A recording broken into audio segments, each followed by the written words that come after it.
Coucou tout le monde et bienvenue dans ma nouvelle vidéo Make-up première impression multimarque.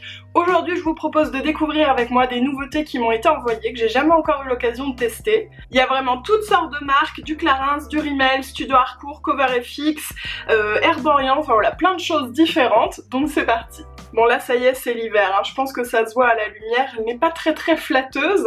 Je vais commencer par utiliser la CC Red Correct d'Herborian qui est un perfecteur automatique effet apaisant teint unifié, donc qui va venir corriger les petites rougeurs et comme vous voyez j'en ai quand même pas mal. Donc au départ c'est vert et ensuite ça se fond à notre carnation en fait. Ça c'est la magie de toutes les CC d'Herborian. Je pense que vous arrivez à le voir quand même à travers la caméra, même si en vrai c'est encore plus flagrant. Ça unifie vraiment bien, honnêtement je m'attendais pas à un si bon résultat. D'autant que là, clairement c'était le bon moment pour la tester, ma peau n'est pas parfaite. Je trouve que c'est trop chouette. Pour continuer la correction du teint, je vais tester cette petite roue des studios Harcourt. Alors si vous ne connaissez pas les studios Harcourt, c'est un studio photo très célèbre. Et ils font aussi du make-up que j'ai eu l'occasion de découvrir lors d'un événement Poulette Rétro Party. Et donc on est reparti avec quelques produits, dont cette petite roue qui m'intéresse beaucoup, qui s'appelle Portfolio Couvrance. Donc dedans on a du vert pour atténuer les rougeurs, du caramel pour affiner le visage, donc faire un peu un contouring, de l'ivoire pour illuminer le teint, de la pêche qui atténue les zones bleutées, genre les cernes, du beige qui cache les imperfections, et on a fait le tour de la roue. Donc c'est parti, je vais tester ça avec vous. Je vais appliquer le produit au doigt, je pense qu'on peut le faire au pinceau, mais c'est des textures crème et je le sens bien au doigt. Donc en premier, je vais mettre le pêche pour atténuer les zones bleutées. Alors le pêche pour le coup, je sais pas si vous voyez, ça fait un orange, et en effet quoi de mieux que le orange pour camoufler les cernes bleues. Donc là évidemment on va pas laisser comme ça, on vient juste camoufler la couleur et par dessus on mettra de l'anti-cerne. La texture est vraiment chouette, j'avais peur que ce soit hyper gras, mais alors en fait pas du tout. On a l'impression de poser presque une poudre un peu crémeuse. Et pour tout vous dire, encore une fois, c'est vraiment le parfait moment pour tester ça parce que j'ai très mal dormi cette nuit, je me suis réveillée plein de fois. Ça c'est parce qu'on a mangé des pizzas avec Chéri et que plus ça va, moins je tolère manger trop gras, trop sucré. Et voilà, je le sens tout de suite. Bref. Ensuite je vais prendre le vert pour camoufler quelques petites rougeurs qui ont résisté en fait à la CC d'Herborian. Donc là je cherche pas à camoufler les imperfections, mais juste à enlever les couleurs en fait. Oh, j'ai l'air d'un zombie. Ceci n'est pas un make-up d'Halloween, mais pour le coup Halloween c'est passé. Qu'est-ce que j'ai pas mis? Pour illuminer le teint je vais mettre ensuite, et le beige pour cacher les imperfections c'est pareil, je mettrai après le fond de teint. Donc bah c'est parti pour le fond de teint. Je vais tester avec vous le Skin Illusion de Clarins, c'est teint naturel hydratation SPF 15, c'est un petit nouveau. Et donc celui-ci je l'ai en teinte 109, il y a plein de teintes et de sous-teintes jaune, neutre et rosé. Et ils ont aussi inventé un petit appareil dispo dans toutes les boutiques Clarins où ils vont prendre en photo en fait 3 endroits de votre visage et faire une moyenne et vous dire voilà vous avez soit son teint soit son teint. Et je trouve que c'est top parce que c'est vrai que c'est difficile de trouver le fond de teint qui correspond vraiment bien à notre carnation en fait. Donc voilà, je trouve que ça mérite d'être mentionné, n'hésitez pas à aller faire un petit tour chez Clarins. Je vais en déposer sur mon éponge à maquillage Mademoiselle Bio qui est toujours aussi bien. J'ai peut-être mis un peu la dose, je ne sais pas, on va voir. Et c'est parti. On va voir la couvrance là, avec le orange. Bah écoutez, c'est très bien. J'avais peur que ce soit très léger. Moi quand je vois marqué teint naturel, en général ça ne me convient pas. C'est un peu trop léger pour moi. Mais alors là, je dois dire qu'il est vraiment bien. Je me rapproche un petit peu pour que vous voyez de plus près le résultat. Il fait vraiment une peau nuit en fait. C'est impressionnant. Bon écoutez, je crois que je peux le dire, gros coup de cœur pour son teint. Je pensais franchement pas l'aimer autant. Il a une super couvrance avec un fini très naturel. Je l'adore. Et je retrouve la petite roue des studios Harcourt parce qu'il y a... quelle est la teinte? C'est le beige qui cache les imperfections. Du coup je vais en mettre un petit peu... Mince, je l'ai reperdu, alors voilà. Je vais en mettre un petit peu au niveau de mes taches là, vous commencez à avoir l'habitude pour voir si ça marche bien ou pas. Bon c'est pas mal, non franchement c'est pas mal. J'ai un grain de beauté aussi là, je le cache à chaque fois en même temps que mes taches. C'est pas aussi opaque que le Full Cover de Make Up Forever, mais ça se défend. Franchement, c'est pas trop mal. Et du coup, il ne reste que l'ivoire qui illumine le teint. Donc ça, je vais en mettre un petit peu sur l'arête du nez. Je vais faire un espèce de strobing avec, en fait. Vous savez, le strobing, c'est mettre en lumière les points qui attrapent la lumière naturellement, en fait, du visage. Et le contouring, c'est ombrer les creux du visage, en gros, quoi. Je pense que vous voyez plus le résultat que moi, bizarrement. D'habitude, c'est le contraire. Simplement, quoique là on voit bien quand même, simplement parce que la lumière là fait que ça reflète plus en fait. Enfin on voit le fait que ça met en lumière, que ça illumine un peu, je sais pas si vous voyez ce que je veux dire. J'aime définitivement beaucoup la texture de ce produit. Vous savez que moi la texture crème, j'ai du mal. Et là franchement, avec ça, pas du tout. Ça fait un effet un peu poudré que j'aime beaucoup quoi. Bon alors clairement cette étape c'est un petit plus qui n'est pas forcément nécessaire, mais je trouve que ça plus ça c'est quand même sympa. Et du coup il y a aussi le caramel qui affine le visage, donc c'est un espèce de contouring. Je vais essayer voir ce que ça donne. La dernière fois, vous savez, le dernier make-up que je vous ai fait pour tester les produits, c'était un peu une catastrophe, c'était pas mon jour, j'arrivais pas à estomper, enfin c'était un peu compliqué. Donc là je vais essayer de le faire, alors je ferai aussi en poudre après mais j'aurai pas de produit en première impression donc je vous ferai ça vite fait. Mais c'est pour déjà se donner une idée. Regardez comme c'est chouette. Alors là franchement, je suis épatée. Voilà pour cette petite palette correctrice, écoutez, elle est top. Franchement, elle est top. Et c'est une fille qui n'aime pas trop les produits crème qui vous le dit. Là, comme j'ai pas de produit en première impression à vous montrer jusqu'au blush, eh bien je vous retrouve au blush. Me revoilà poudrée, j'ai remis un petit peu de bronzer par-dessus, mais léger, puisqu'on n'avait pas trop besoin. Et du coup, on se retrouve pour le blush Rimmel. Alors c'est le Maxi Blush, il y a plusieurs teintes. Là, je pense que je vais utiliser... Ah, celle-ci est très belle. Je pense que je vais prendre celle-là, c'est la Third Base numéro 1, qui est un espèce de rosé corail avec comme des micro-paillettes un peu dorées. Ah là je pense que vous voyez, regardez-moi cette beauté. En plus il est vraiment super grand, enfin, il s'appelle pas Maxi Blush pour rien. Je pense qu'il va être très joli. Alors j'y vais doucement parce que je me méfie des blushs. Ça va, franchement, il est pas... Enfin on peut y aller sans trop se tromper. Il se construit bien. Oui, moi j'en mets toujours un peu là, vous savez. Les espèces de micro paillettes, ça se voit pas trop, ça fait pas genre vous avez plein de paillettes sur les joues. C'est assez discret, ça attrape un petit peu la lumière, mais c'est très mignon, ça fait très frais. Ensuite pour l'highlighter, c'est un produit que j'ai déjà testé avec vous, mais sur les yeux, et c'est de la marque Kaleido Cosmetics Astrolight. C'est un enlumineur intense, sur les yeux c'est juste génial, ça ne bouge pas. Et j'avoue que j'ai été très frileuse de tester en tant qu'highlighter parce que j'avais peur de me rater. Du coup, c'est une première. Estompée avec le Beauty Blender. Ah, c'est bien ce qui me semblait, c'est compliqué, hein. Ça laisse les traces, vous voyez? Je vais essayer de me dépêcher, j'en ai repris un petit peu sur mon Beauty Blender. En estompant.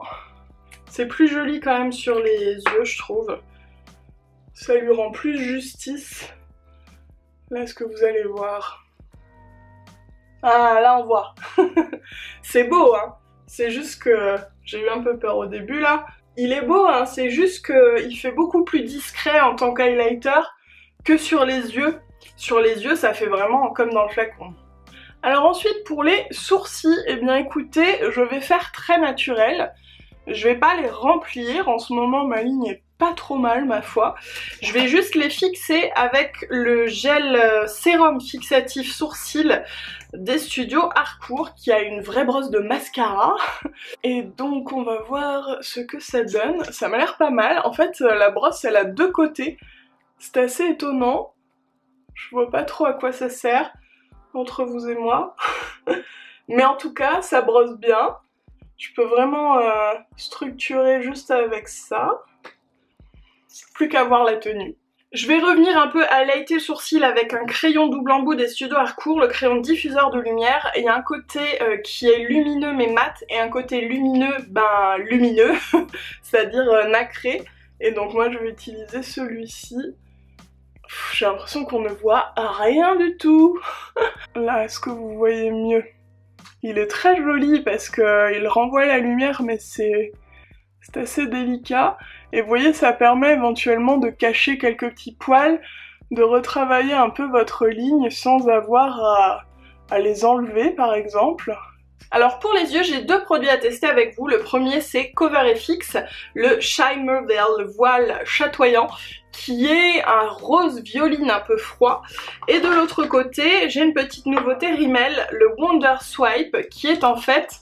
j'ai perdu un... qui est un liner ombre à paupières. Oui, il fait les deux et ils sont tous un peu pailletés, satinés. On peut l'utiliser comme un liner, mais on peut aussi le swiper, d'où le, comment il s'appelle, Wonder Swipe, parce que en l'étirant vers le haut, ça devient une ombre à paupières. Donc je pense que je vais utiliser celui-ci en base, puis après je vais m'amuser avec les Wonder Swipe de Rimmel. Alors pour le voile chatoyant de CoverFX, j'ai la teinte améthyste, et si je ne me trompe pas, c'est un produit qui vient du site Fil Unique. Donc je vais l'appliquer direct avec le petit embout. Oh, c'est joli! Est-ce que vous arrivez à voir la couleur? C'est vraiment beau ce rose violine là, tout pailleté. C'est très joli. Voilà ce que ça donne, c'est pas trop joli franchement. Oh, j'adore cette couleur. Ensuite, je prends le 15 Locked and Loaded des Wonder Swipe de Rimmel. J'ai dans l'idée de faire un liner que je vais estomper un peu en coin externe. On va voir ce que ça donne. Donc vous voyez déjà, c'est une pointe liner. C'est pas mes pointes préférées parce que c'est vraiment un petit pinceau. Moi, vous savez, je préfère les embouts feutres, je trouve que c'est beaucoup plus simple. Mais bon, on va voir. C'est parti. Et au passage, vous pouvez voir que l'ombre à paupières n'a pas filé dans le creux. Ah, c'est beaucoup plus pigmenté que ce que je pensais. Franchement, je suis agréablement surprise. Limite, j'ai pas envie d'y toucher en coin externe là, mais bon, je vais essayer quand même. Du coup, je vais partir un petit peu, hop, comme ça, et je vais l'estomper au doigt. Bon, alors je vous conseille d'estomper vite parce que ça sèche. Voilà, pas trop traîner comme moi à papoter. Alors peut-être que ça vient aussi du fait que j'ai mis le produit CoverFX en dessous parce que j'avais testé sur ma main et ça s'est estompé vachement bien. Là honnêtement c'est un petit peu compliqué, ça va, mais c'est... voilà, faut le travailler un peu quoi. Je vais faire l'autre côté. Hop, je fais pareil, j'en mets un petit peu. Ah, j'en ai mis plus je crois, vous voyez là j'ai moins attendu et ça s'estompe vachement mieux. Je sais pas si vous voyez la différence, mais ce côté-là est vraiment plus réussi, mais c'est ça, faut juste pas attendre en fait. Voilà ce que ça donne. Bon, je pense qu'il faut s'y habituer, mais au final c'est quand même pratique. Je vais aussi utiliser le 01 Slay qui est un argenté pour faire un petit ras de cils inférieur. C'est vraiment joli cet effet légèrement pailleté là. Voilà pour ce petit produit Wonder Swipe. Je pensais que c'était un peu gadget et puis franchement, bah si on part en week-end, mettons on en prend deux pour se faire des make-up, pour changer un petit peu, pour faire du liner, pour faire de l'ombre à paupières, pour faire du coin externe, enfin on peut faire plusieurs choses juste avec un ou deux petits produits. Donc pourquoi pas, en tout cas j'aime bien l'effet. Je vais attendre un peu que ça sèche bien pour mettre le mascara, du coup on va passer aux lèvres avec le nouveau Joli Rouge Gradation, je ne sais pas, de Clarins. Moi j'ai la teinte 803 Plum Gradation, on va dire, on va se la faire à l'anglaise. Et regardez, c'est un rouge à lèvres 2 en 1. Regardez comme il est sympa. Il y a un mélange de rouge et de prune. Et donc là l'idée c'est de l'appliquer comme un rouge à lèvres normal en fait, et d'avoir un dégradé qui se fait tout seul. Vous avez vu? Franchement, là on voit foncé, rouge, foncé. Je sais pas si vous voyez bien. Je vais faire en haut. Donc vous pouvez soit rester comme ça, moi personnellement non, ou alors vous pouvez faire, et voilà, vous fondez un peu le dégradé, ça fait un petit dégradé tout seul, qui est trop joli je trouve. Et au final, les deux couleurs se mélangent vraiment très bien. Ça nous crée un espèce de rouge profond qui est trop beau. Enfin franchement, j'adore cette teinte. Je l'avais encore jamais testé chez moi, je l'avais juste testé à l'événement et j'avais déjà été agréablement surprise. Vous voyez, c'est un fini rouge à lèvres joli rouge classique, un petit peu brillant, très confortable, bien pigmenté aussi. Et il tient très très bien parce que suite à l'événement je l'avais gardé une bonne partie de l'après-midi, j'avais mangé et tout et j'en avais encore, je vous avais montré en Insta Story. On va retourner aux yeux et tester le mascara de Dr Pierrico, mascara longueur et courbure. Il m'a l'air très sympa, moi j'aime beaucoup les brosses à picot donc je pense que je vais l'aimer. Il est incurvé comme ça et je sais pas, je le sens bien. Et c'est parti, je vais essayer de vous faire un œil avant que ma batterie lâche, je vois que le voyant clignote. Alors premier avis top, il prend très bien les cils. J'ai peur qu'il soit pas assez volumisant pour moi, mais on verra avec la deuxième couche. Mais bon, en même temps, il dit quoi? Il dit longueur et courbure, il promet pas le volume. Bon allez, je fais le deuxième œil et je vous retrouve après. Voilà, j'ai fini le mascara, vous allez me dire mais non c'est quand même bien le résultat, et c'est vrai mais j'ai un peu triché, j'ai rajouté par-dessus le Bad Gal Bang de Benefit qui a apporté plus de noir aussi. Je me suis rendu compte qu'il était pas assez noir pour moi, le Dr Pierrico, et puis un peu plus de volume, voilà, moi c'est ce qui me plaît plus. Après si vous aimez les résultats plus naturels mais vraiment qui définit bien les cils, il sera top. Bon alors qu'est-ce que vous en avez pensé de ces produits, de ces petites nouveautés? Est-ce qu'elles vous plaisent? Est-ce que vous en avez déjà testé? Dites-moi un petit peu ce que vous pensez de tout ça. Moi franchement, je dois avouer que je suis hyper agréablement surprise par 3 produits et je pense que vous savez lesquels. La petite roue correctrice du Studio Harcourt, le fond de teint Skin Illusion de Clarins et la CC Red Correct d'Herborian qui a super bien unifié. Je pense que ce sont mes 3 produits coup de cœur vraiment de ce make-up. Dites-moi quels sont les vôtres. N'oubliez pas aussi de me dire si vous avez envie que je teste des make-up, des produits, des marques en particulier. Je prends tout ça en compte avec grand plaisir. Et puis si vous passez de bons moments avec moi, dites-le moi en laissant un petit pouce en l'air, un commentaire et en vous abonnant à ma chaîne. Je vous remercie d'être toujours là. Je vous remercie du fond du cœur de voir la communauté YouTube s'agrandir, ça me fait vraiment trop plaisir. Et puis moi je vous fais des gros bisous en attendant la prochaine vidéo.